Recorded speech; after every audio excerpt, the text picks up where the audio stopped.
விட்டா என்னை பத்தியே பேசிட்டு இருப்பாங்க. அனைவருக்கும் மாலை வணக்கம். உண்மையிலேயே இன்னைக்கு புகழப்பட வேண்டிய திரு செந்தில்குமார் அவர்கள் தான். கிட்டத்தட்ட 69 வருஷமா நாடகம் போட்டு இருக்கேன்.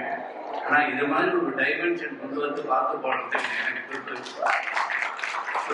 நான் நிறைய பேர் அறிமுகப்படுத்திருக்கேன். நீங்க செந்தில்குமார் வேற ஒரு ரூட்ல அறிமுகப்படுத்திருக்காருங்கிறதுக்கு அவருக்கு சந்தோஷம், தேங்க்ஸ் சொல்லணும்.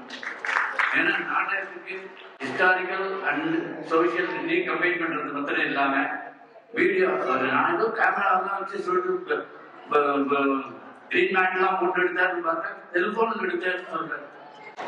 கூடிய சீக்கிரம் ஒரு தமிழ் படம் எங்கேயும் எடுத்தாருன்னு நினைக்கிறேன். அந்த அளவுக்கு அவர்கிட்ட டேலண்ட் இருக்கு. அதுக்கு முக்கியமான காரணம் அவங்க வீட்டு அம்மா. அவர் சொன்னது உண்மை. எங்க மாதிரி கலைஞர்களுக்கெல்லாம் எங்களுடைய பெட்டர் ஹாஃப் அவங்க சப்போர்ட் பண்ணலைன்னா நாங்கெல்லாம் முன்னுக்கு வரவே முடியாது. அதனால முதல்ல என்னையும் சேர்த்து அவரையும் சேர்த்து எங்களுடைய